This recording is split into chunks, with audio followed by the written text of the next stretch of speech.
I'm really just a glutton for self-punishment here because we're going to Ann Arbor right now. Okay. That's right. We are going to Ann Arbor.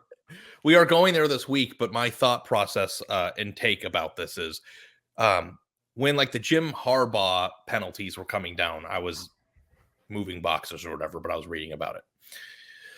And I thought to myself, I could not give a crap. They could ban Jim Harbaugh from walking in the state of Michigan, and that would not matter to me. I don't care about the looming penalties because I get a lot of people saying what's going to happen to Michigan's program moving forward.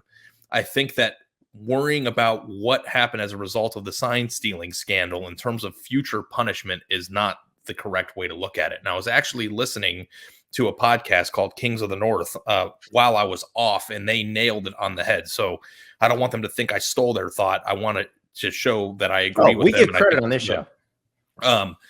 But the real penalty, or the real thing that I think people should be concerned with as it pertains to Michigan's national championship last year, is how we view Michigan's title in 15 or 20 years, or maybe even 5 years. If the entire country views this team as if they were the Houston Astros, I think that's far more of a penalty than whether or not somebody misses a few non-conference games against teams they're favored by 30 against. Like, I don't care about what happens in the future. And frankly, I don't really care about the sign stealing scandal anymore, other than new information that we may get in terms of how much it helped them win, other than the Connor Stallions Netflix documentary. I care about that.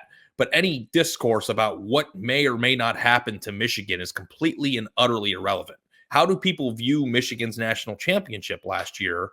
And will that be a black cloud over the program and their fans' heads after they accomplished the thing that they've been dying to accomplish for 20 years?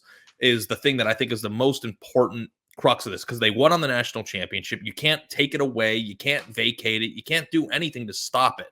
But what you can do, if you're a person who thinks they cheated, is that you can delegitimize them in your own mind. And if that happens on a grand scale, that takes the sweetness away from winning a national championship. You want people to think that you're the king. You want people to know that you went out and earned it. You want to, like, winning and being a winner is all about the bragging rights and the things that you get. And I'm not saying that Michigan isn't celebrating it or that they didn't win the national championship, but it would hurt them in the court of public perception if it comes out that they won because of this, and that's how people view their championship. They don't view them as champions, they view them as cheaters. Like, that is the only thing that matters as it pertains to getting Michigan back. They went all in last year on winning a national championship, and they did so. So that's my thought. Like, anything about, future suspensions or vacated wins, all that stuff is nonsense to me. How do you view their championship?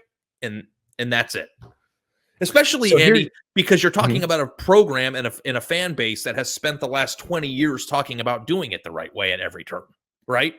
Being a Michigan man and all the things, doing it, winning with honor, all those things. Maybe the biggest penalty of all is saying, you know what, Michigan, you are a national champion. You didn't win because of the Stein stealing scandal, but you can't levitate over the rest of us and say that you're not just like us. The best daily fantasy game in America, and it keeps getting better. Listen, they've already started to load the college football board for this weekend. So, we're talking Texas, Michigan. Is Isaiah Bond going to score a touchdown? Well, that's a demon square this week. So that's one of those that the potential payout goes higher if you take more than 0.5 touchdowns for Isaiah Bond. So if you think Isaiah Bond's going to score a touchdown against Michigan, you feel very strongly about that. Well, that might be a square for you. How does PrizePicks work? You pick squares. So you pick at least 2. You can go up to 5. The more squares you pick, the higher the potential payout. You're working against the number, more than, less than, passing yards, receiving yards. It's also not just college football. It's the NFL. It's the WNBA. It's esports. Sometimes they have darts. They've had Power Slap on there. They got it all at PrizePicks. And now if you use the code Staples, you play $5, you get $50 instantly. You don't have to win to get the $50 instantly. Just play $5, use that code Staples, get $50 instantly. And also, every week in September, you get a free Caleb Williams square. Remember, I said that they got the NFL as well. So if Caleb Williams throws for at least a yard in each of the Bears games in September and you have that square, you're going to win with that square. So all you would need to do to have a winning ticket is pick another square that wins. But then if you added some more squares, potential payout goes higher. Like I had a 3 square play that won this past weekend, and it was pretty spectacular. So download the PrizePicks app, use the code Staples, play $5, get $50 instantly, and hey, let Caleb Williams help you get there. Like that to me is another byproduct. But didn't you always laugh at them? Because I always laughed at them. I did, yeah. The holier than thou attitude before. So I actually like them better when they're going bet and saying, we did this. What are you going to do about it? Like obviously, I like them better that way. The Ohio State rivalry is better when both sides of the rivalry are taking it as seriously as possible, right? Like how much more compelling has that rivalry been? How much more compelling has November been the last 4 years than it was the previous 15? And if that means that Michigan flipped the switch and was like, you know what, we're done being, up here on a pedestal, we're going to come down here with the dogs and actually fight, go win a national championship. That's another program in college football that's nationally relevant in a way that that we want in terms of an entertainment factor. So I don't know what we were talking about the other day. It wasn't Michigan, but somebody was hitting me with graduation rates. And I'm like, if you start with the graduation rate stuff, bud, you're already, it's already in it. Was it? Oh yeah, it was Clemson, Georgia. That's right. Did you get a lot of Clemson's graduating men and turning men into boys? I got a lot of that. Yeah, that's not your job. Sorry. Yeah, that's their parents' job. So. Yeah, and also like the it's a great byproduct of it, but we don't write about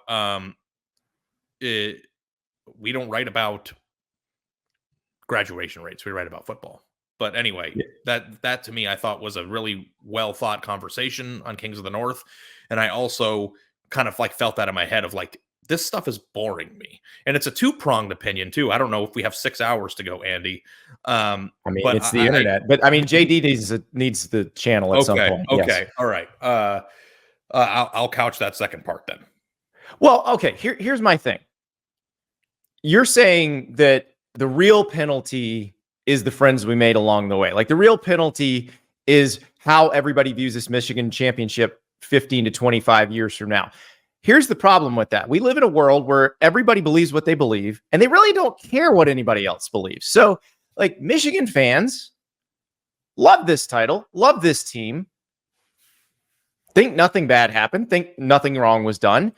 And Ohio State fans think that they are, like, on par with serial killers. Like, that's how they feel. And the Michigan fans are never going to feel the way the Ohio State fans feel. And the Ohio State fans are never going to feel the way the Michigan fans feel. So in 25 years, if the Ohio State fans still think Michigan was a bunch of cheaters when they won the 2023 national title, the Michigan fans are not going to care. They're just going to laugh at them. It's just about like the rivalry and how people view it, because or let's say unaffiliated people. If they think Michigan cheated to win the 2023 national title, the Michigan fans are not going to care. It's whether or not college football views what Michigan did the same way they do the Houston Astros.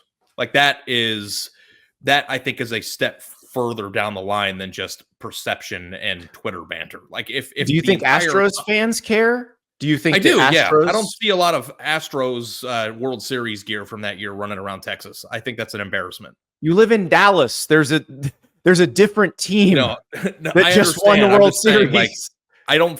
It's not a celebrated title. I would be embarrassed if I were that fan. And I'm not saying that Michigan, what they did was anywhere near as egregious as what Houston did.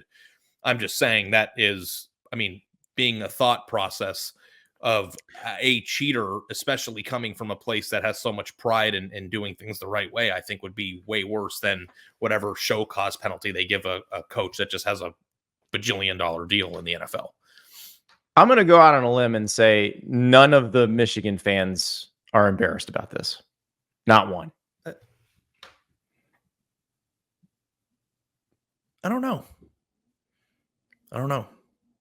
Not one. Not a single one.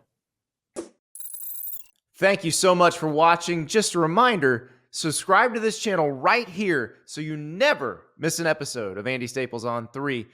And oh, by the way, watch all the other great videos on the On3 Sports YouTube channel.